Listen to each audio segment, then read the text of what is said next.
I have $500 million and nobody around me knows. My neighbor thinks I'm a retired teacher. My barber thinks I'm a mid-level accountant who got lucky with his house. The guy at my regular diner, where I eat every Tuesday morning, same corner booth, same black coffee, same $9 breakfast, he thinks I'm just another quiet regular who tips well. None of them know. None of them know that while we're sitting there talking about the weather and last night's game, I have over $500 million quietly sitting in accounts, funds, and assets spread across the world. And the craziest part, I prefer it that way. Today, I'm gonna take you inside that life. Not to brag, not to perform, but because the way truly wealthy people think about money, the real ones, the quiet ones, the ones you never see, is so completely different from what the world shows you that it might permanently change how you think about wealth forever. Let's go. My alarm goes off at 5:47 a.m. Not 5:45, not 6, 5:47. I said it that way 15 years ago when my youngest daughter used to wake up at 6 and I wanted 13 minutes to think before the house came alive. She's 27 now. The alarm stayed. I make my own coffee. Same $14 bag of beans from the same grocery store I've shopped at for 11 years. I don't have a barista. I don't have a personal chef. I don't have a morning assistant. I have a French press and a quiet kitchen. And 45 minutes before the rest of the world wants something from me, I sit at the kitchen table and I read physical books. No phone, no news alerts, no market updates demanding my attention at 6 a.m. I learned a long time ago that the news wants you reactive. I want to be deliberate. Those two things cannot coexist in the same morning. My house is nice, not ostentatious, nice. 4 bedrooms, a good kitchen, a yard my wife actually uses. We've lived here for 19 years. We've been offered significantly more money than we paid for it. We haven't moved because it's home. And more square footage has never once made anyone more content. My car is a 7-year-old SUV with 78,000 miles on it. Clean, reliable, completely unremarkable. Nobody looks at it twice in a parking lot. That's exactly how I like it. Here's what I want you to understand before we go any further. This is not performance. This is not staying humble as some kind of wealthy person's strategy. This is genuinely who I am, because the truth about how I got to $500 million is inseparable from the truth about how I live. They are the same story, not opposites, the same. People imagine that somewhere in my past there was a moment, a big swing, a genius bet, one decision that changed everything. They're wrong. There was no single moment. There was a direction held consistently for a very long time. I started working at 19, entry level. Nothing glamorous. I made $24,000 my first year and I saved $4,000 of it. That saving rate, roughly 15 to 20%, never changed. Not when I was making $24,000, not when I was making $240,000. Not today. The percentage stayed the same, the dollar amounts just got bigger. In my late 20s, I started a small business. Not a revolutionary idea, not a billion-dollar vision, a straightforward service business in an industry I understood. I worked it obsessively for 6 years. It grew. Not viral growth, not hockey stick growth, steady, boring, compounding growth, the only kind that actually lasts. I sold it in my mid-30s for enough money to matter. That exit was the first real capital I had to work with. I put most of it into index funds and real estate. Simple, boring, unsexy. Then I started another business because I wasn't done building, because the work itself gave me something money never could, a reason to get up at 5:47 in the morning. That one grew bigger. I was better at it this time. I understood things I hadn't understood the first time. The second exit was significantly larger than the first. And the whole time, the savings rate never moved. The lifestyle barely changed. The investments kept compounding. There's a concept in physics called momentum. A small object moving consistently in one direction eventually becomes impossible to stop. That's what happened to the money. Not because I was exceptional, because I was consistent. I want to be honest with you about one more thing. Luck played a role. Timing played a role. I built businesses during decades when the economy cooperated in ways I cannot fully take credit for. I was born in a country where building wealth was possible in the first place. But here's what I've observed in 40 years of watching people. Luck visits almost everyone at least once. What separates outcomes is whether you were positioned to catch it when it came. I was positioned because I had been building quietly for years before the big moments arrived. What $500 million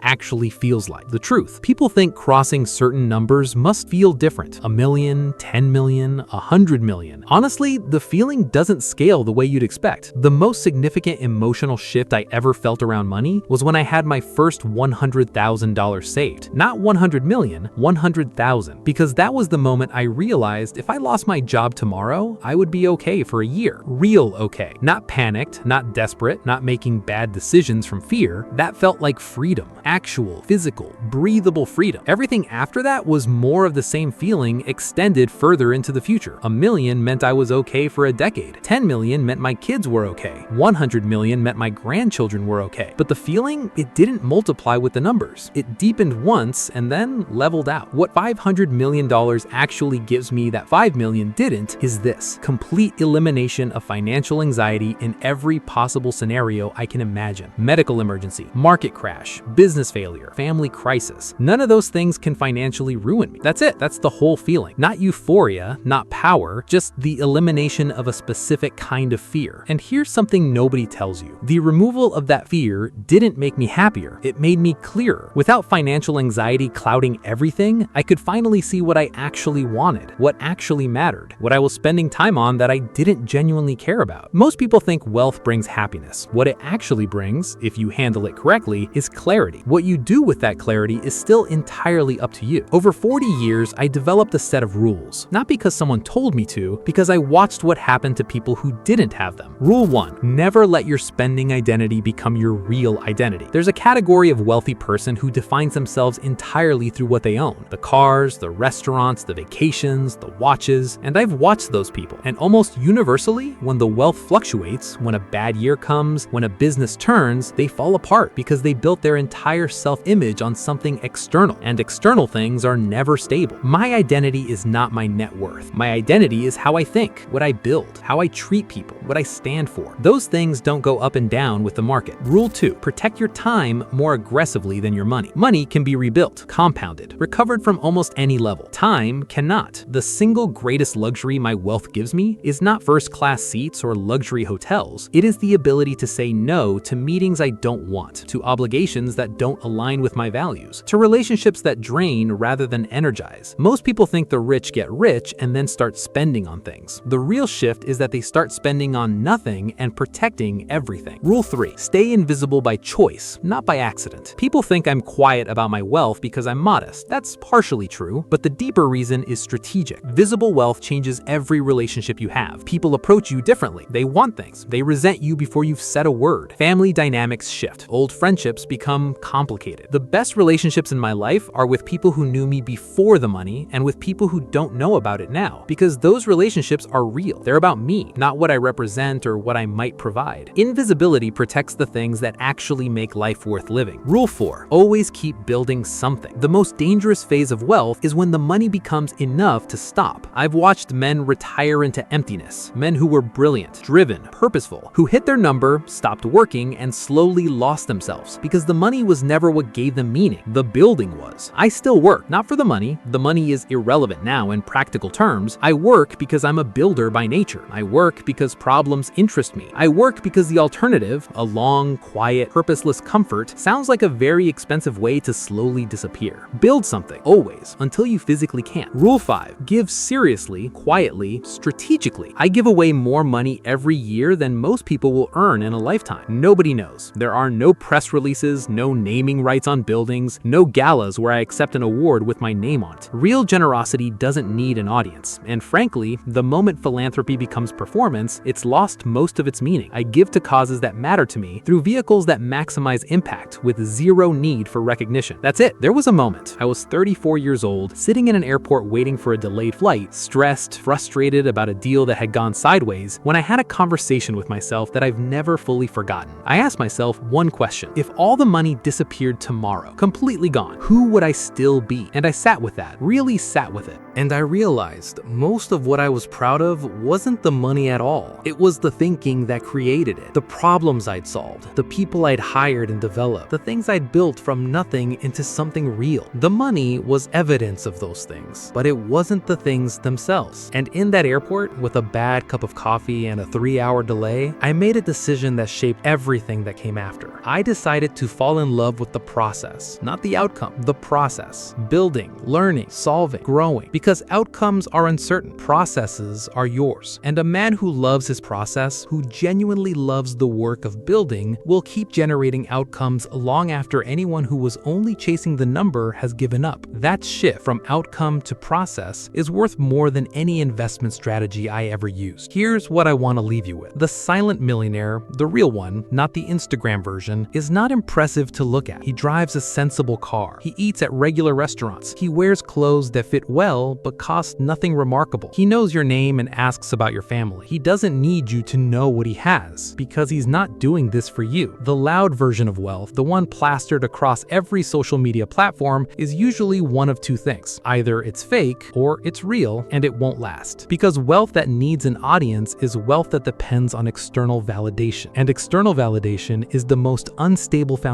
any financial life can be built on. Real wealth is quiet, patient, compounding, invisible. It doesn't care if you notice it. It doesn't need a caption. It doesn't need applause. It just keeps growing quietly in the background, while the man who built it is sitting in a corner booth on a Tuesday morning, drinking black coffee and thinking about what he wants to build next. That's the life. Not what you imagine, better than you imagine. Because the best thing about real freedom is that it looks completely ordinary from the outside, and from the inside, it feels like everything.